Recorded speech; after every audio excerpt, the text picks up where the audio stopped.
Hi, my name is Dax. I'm the founder and CEO of FOMO.ai. And I love this headline as a way to get started because I think it tells us a lot about the real potential of AI and where it's taking us.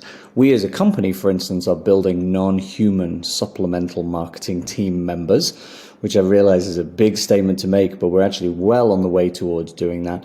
And it will be very feasible to have $1 billion company in the next few years where there is one human being and then there is lots and lots of AI non-human employees. It'd be interesting to see how humanity starts to label those things.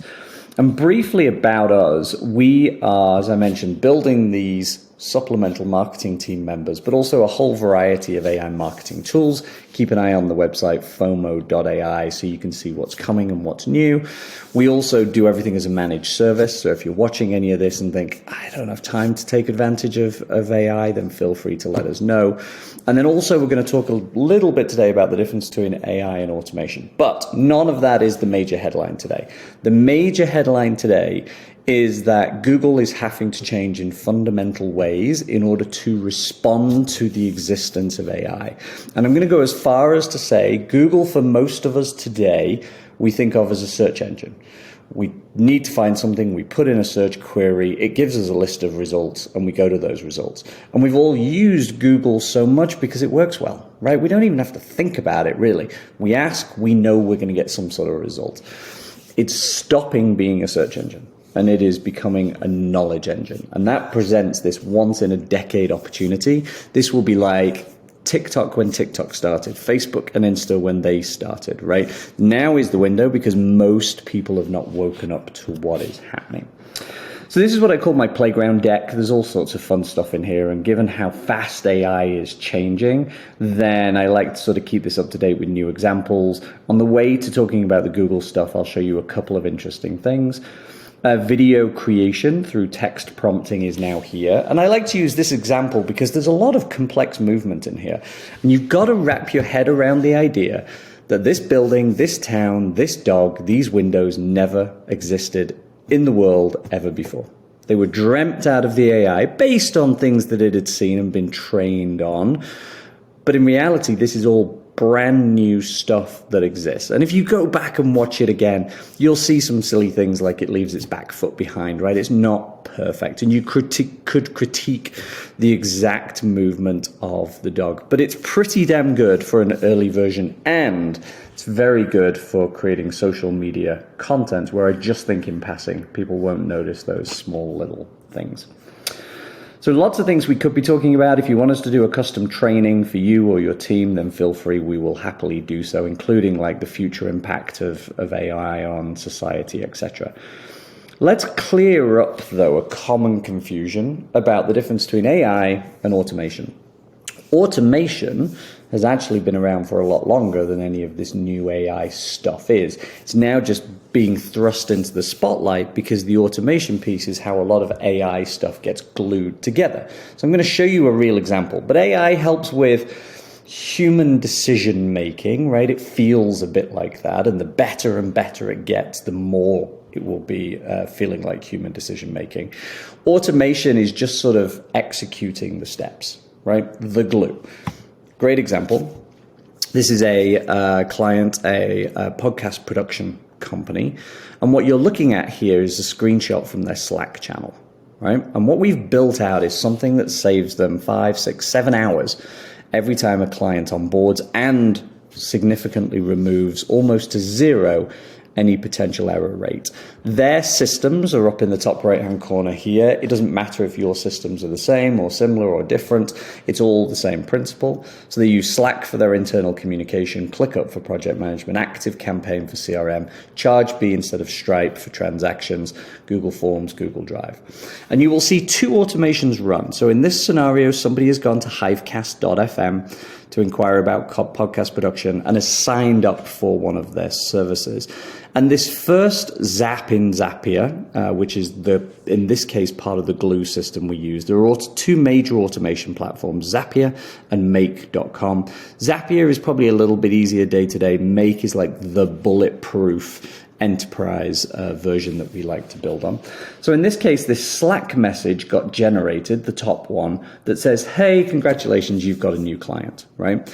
And this one is designed to do nothing but recognize the fact a transaction happened and come back and tell the team, this transaction has happened, I'm going to go off and do all of this wonderful stuff, right? If you don't see the next step appear or you have any problems, let me know. So that was at 3:23 p.m. on this particular day, 3:41, so not long, 18 minutes later, another message came in that said, I've done it all.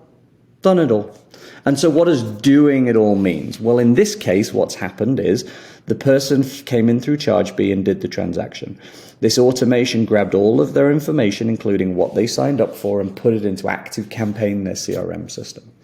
Based on what they signed up for, it then added them to ClickUp and built out in their project management system all of the initial steps that they have to go through as a team, and it automatically assigned them based on a whole bunch of criteria.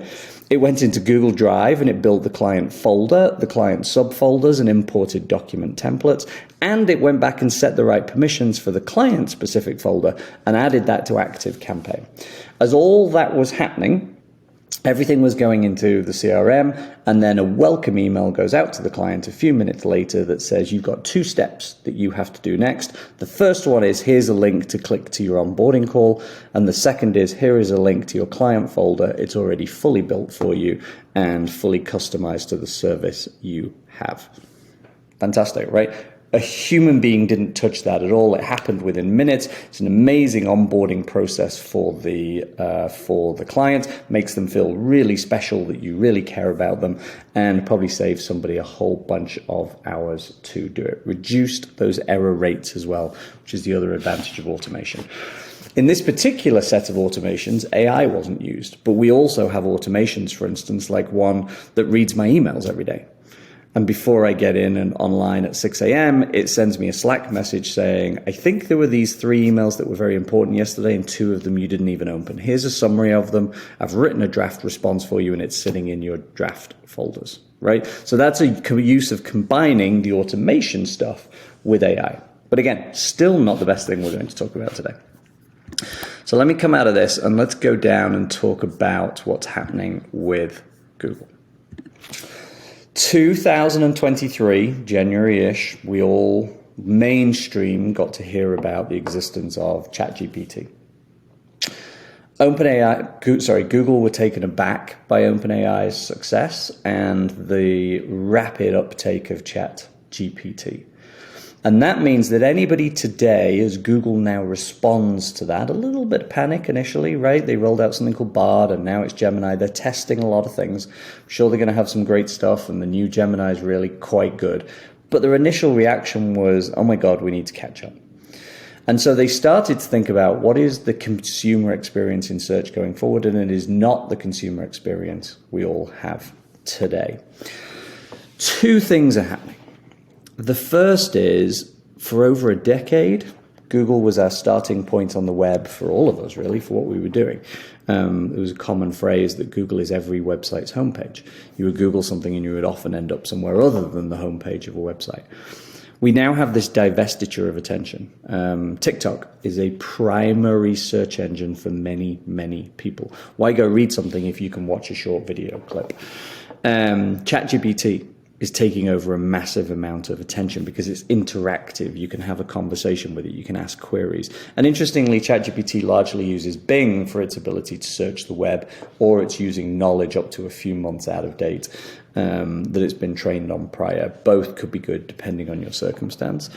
The other thing then that's happening is we have Hey Siri and Hey Google, and I always try and say those a little quieter. I don't want to set them off in your home.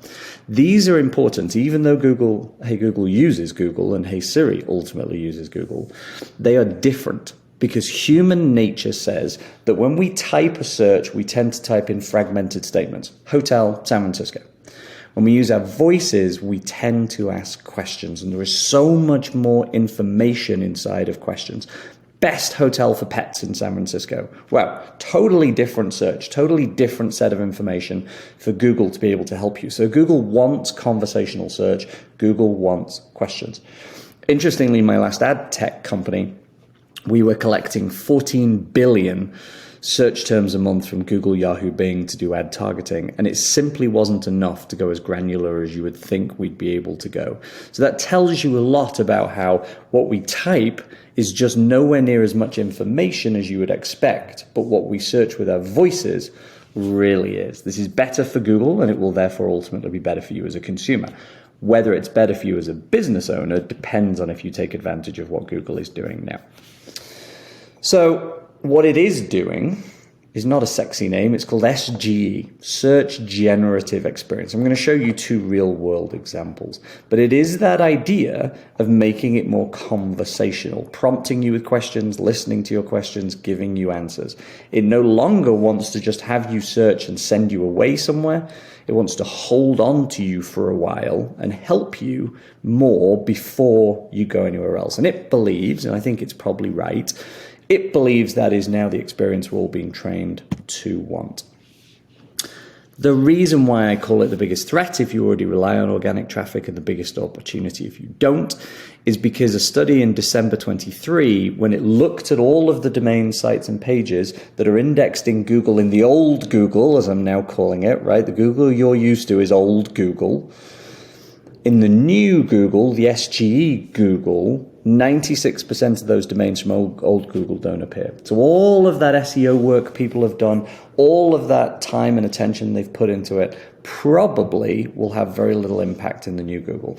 And this isn't some sort of future fanciful, oh, maybe Google will do this. They've been testing this for a while, and it's already the default experience in over 100 countries around the world. There are billions of people using this today.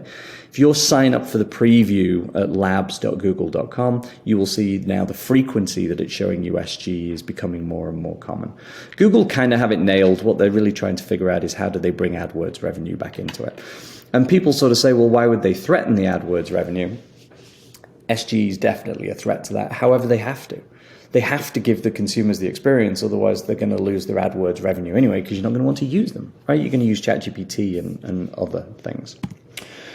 So, two examples. First one, nice, simple. This is somebody doing a search, old school Google, best semi-moist, fridge-free kibble for dogs. I didn't know that was a thing. You might know that was a thing. This is what we have a client selling. This is old school Google, right? You did the search on the Google homepage. Less common now, actually. Usually we end up there through the browser bar.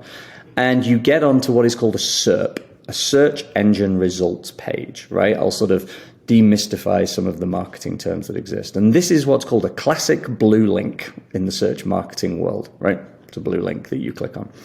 Note there's a few of those on the page, but note also people also ask is appearing most of the time now. And what does people also ask? It's questions. And this is because Google has been training itself based on the questions we want to have in conversation for quite some time now. Old school Google, new school Google, no blue links.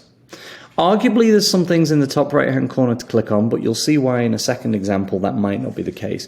Instead of, here's some links, go click them, now it is, look at this, I've gone off and found the content for you, right?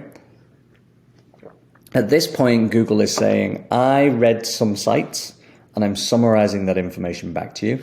And the call to action is not, great, here's now the blue link that came from. Actually, it's look at these questions at the bottom.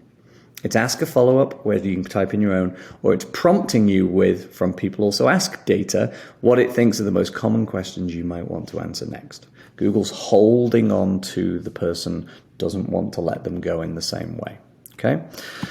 So let's have a look at another example. Before we do that, I often at this time get asked, well, what's going to happen to all these clicks to Google, from Google? Well, you remember when I said it was the biggest threat and opportunity? Because of this stat. 50% of all clicks from Google are going to disappear, right? That is the industry-wide best guess at the moment. The clicks you get should be better informed, but if you don't get yourself inserted into that conversation we're seeing here, you no longer have a chance of being in the transaction. Not in the conversation, not in the transaction. I'm going to show you how you get in the conversation. Auto might not be relevant to you, but this is an example worth watching. So much money goes into auto in Google that we find Google tests in auto a lot. And therefore, seeing an example of how this might look in auto is relevant to every industry. Here we go. So we're doing a Ford or Chevy more reliable search. Old school Google, a little bit of summary information at the top, classic blue link. People also ask, right, those questions. And then even Q&A coming in from Quora, right? But still, typical blue link is your call to action. Turn on SGE, Search Generative Experience, and here we go. More summary information, summary panel of charts and graphs that Google have put together for us. More information, clarifying information, trucks and cars at the bottom. Prompts, questions, ability to ask your own. Click on one of those questions. It's not taking you to a site. It's summarizing more and more information. And at this point, we're still kind of in a fair battle, right? This is still taking us Ford or Chevy, right? Which breaks down more Ford or Chevy. We've now ended up into the question of a Chevy's known for breaking down. That's, forget AI, that's just good marketing on behalf of Ford, right? Ford or Ford favoring content is in the conversation. And this is steering somebody to Ford being in the transaction as well, right? Because you don't want to be Chevy associated with the question of known for breaking down. But we're still in Google. We're still on that same search and we're prompting us question by question by question. Even then, when we get to, where did we get to there? Oh, so then we went, so would you say Ford is better, right? So now we're getting sort of that confirmation bias, which is really interesting. Even then, when we get to the buy-in question of, okay, I'm sold. I know what I'm doing. Where's the best place to buy new and used in Colorado?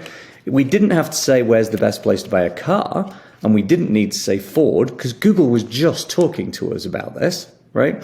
And so now we end up on this list of dealers. You would think if we clicked on one of these dealers, we would now go to the dealer page, but not. Watch this right-hand column, right? When we try and click on one of these dealers, Google now summarizes that right-hand column scrolling into everything it knows about that dealer, right? All the information about it, a couple of quick reviews. They're not going to love the top ones, 2 out of 5. Events, and maybe it's going to encourage the dealer to put on more events so they get more real estate on this page. Questions and answers, and still the ability to ask a question. And then popular times, which is based on cell phone tracking. They do that, Apple or Google devices. And then the overall review.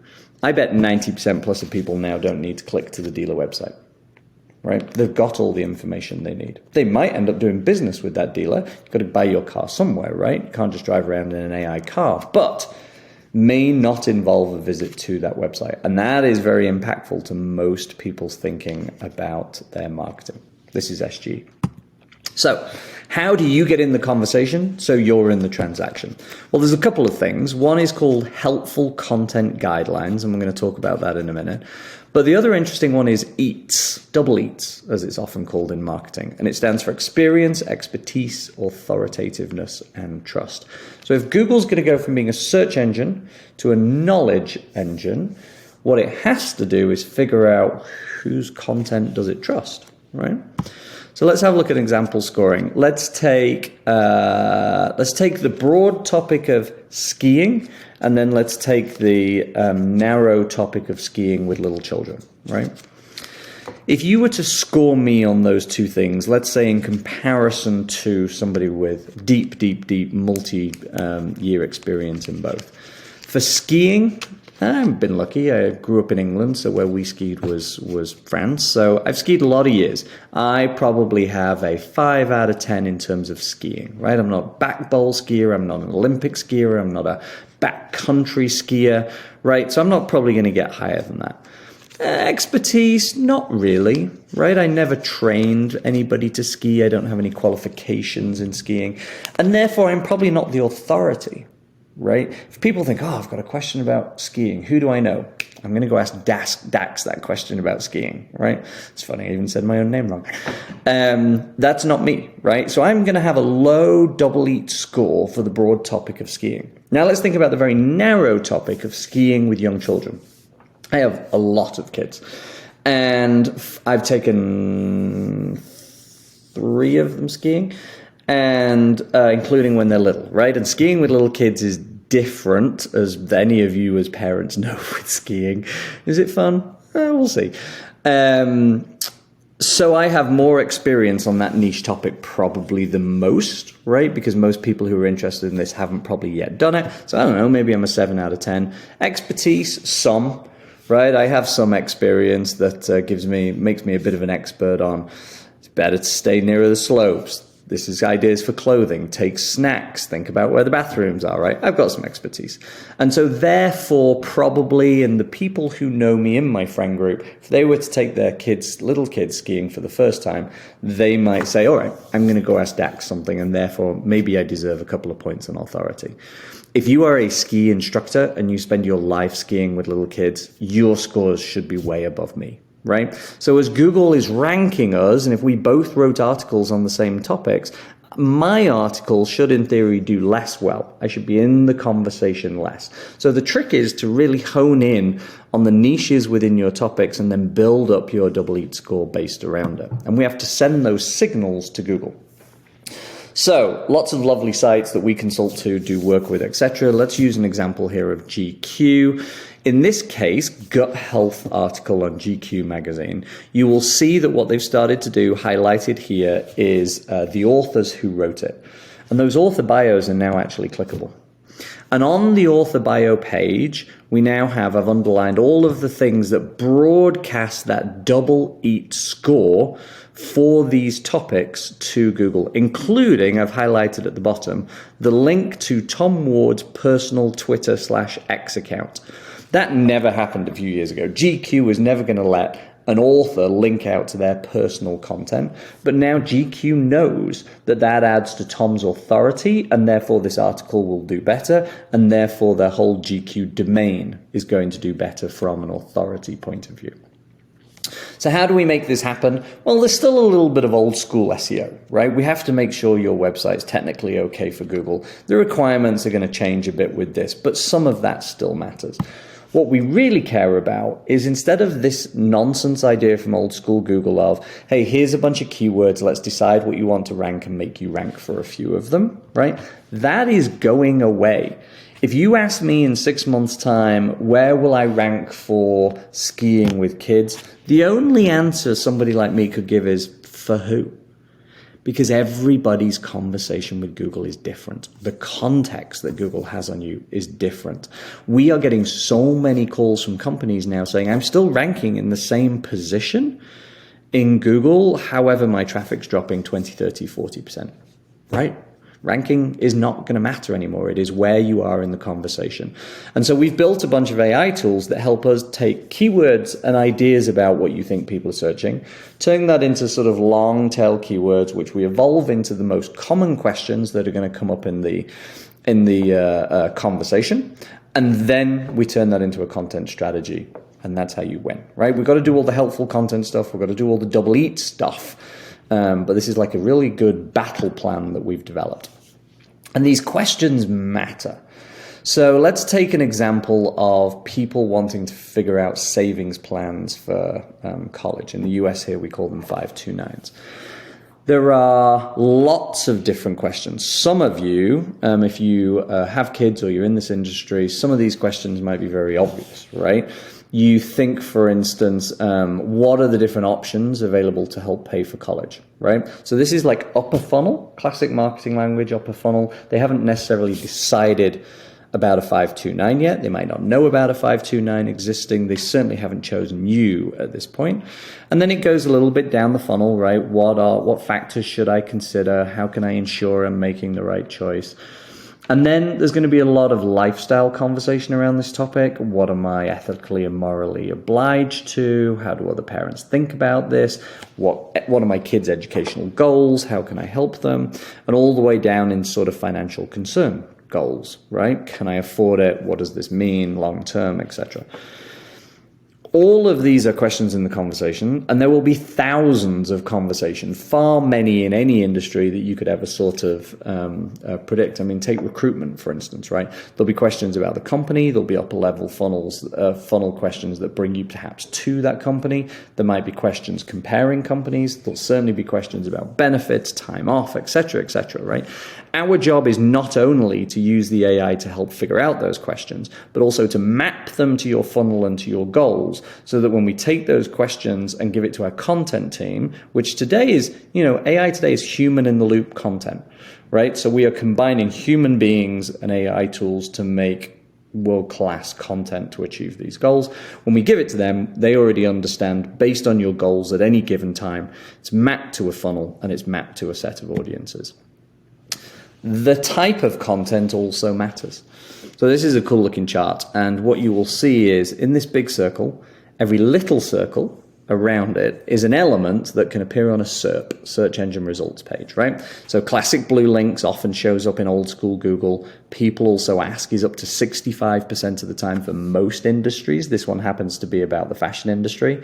Video carousel is showing more and more, and product listed ads is showing more and more. And depending on the industry, this chart looks entirely different. This chart's starting to evolve because of SGE, but a lot of these same sorts of elements are still going to be there. And so Google wants to know, or wants you to know, when you are responding to these questions, what format should that be in, right? So at this point, we often get asked a lot of sort of common questions. So I'm going to run through 3 or 4 that are really, really interesting. The first one is, what does Google think about AI-generated content? Actually, Google's fine with it. Google has actually said that as long as the content is good and it is human-centric, i.e. you're not trying to stuff Google with stuff, Google are perfectly fine with it. March 23, they announced a big algorithm update to Google, of which some has already come into effect. We're monitoring that. The changes are interesting. And then May 5th is the next time there will be an update to that, and we will see what comes from that. But what Google are trying to do is clear up the nonsense AI bulk content that people put in there.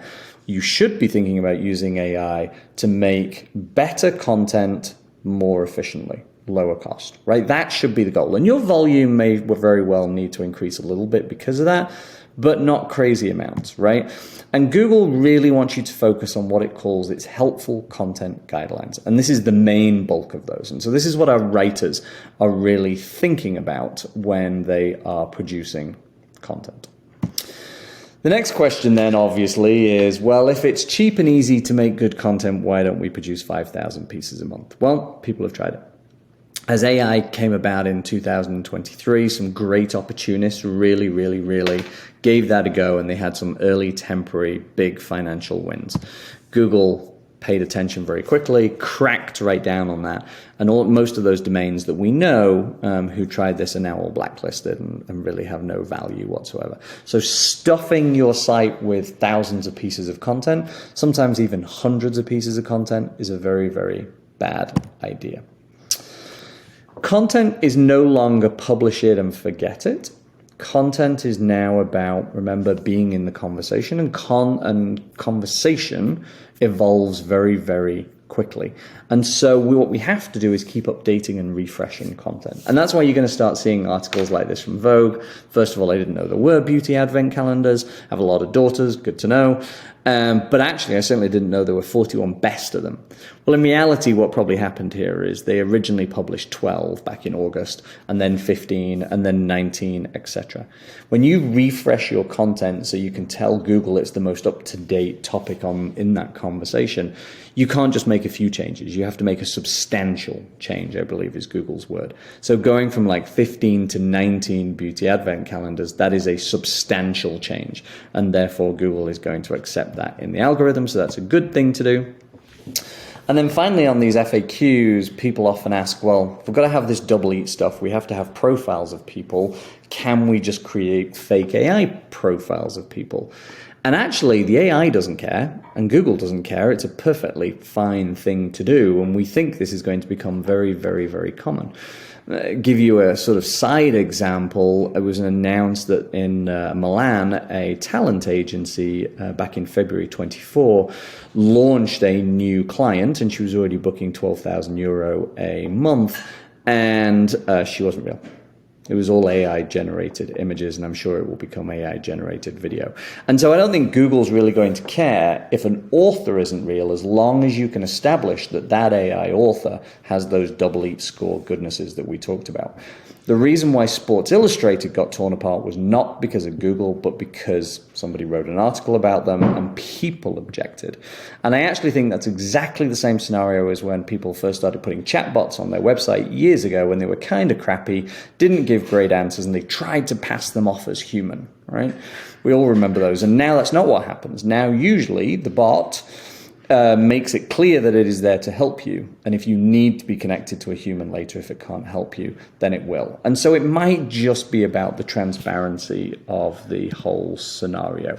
So jury's out on that one as a strategy. So that's what I wanted to show you today about Google SGE, Search Generative Experience, how it's reacting, this huge opportunity.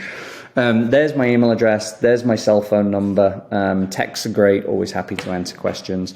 We are happy to take care of this SGE thing for you whilst this narrow window of opportunity exists. This is going to be another one of those things that we all wish we were in, just like TikTok at the beginning, Meta at the beginning, etc. So do not miss out on that opportunity. Enterprise scale, small business, we have you covered on all of that. Great team behind it. If the automation stuff looked interesting to you, also reach out. We have a dedicated team that build that, and we can explain to you how it's built in your own accounts. And we do 24/7 monitoring. And then finally, keep an eye on FOMO.ai. We are launching more and more AI marketing tools you can use. Generate your social media, write some content, do some of this SEO stuff, all sorts of things. So keep an eye on the site. But reach out. Appreciate your time, and no doubt we'll connect soon.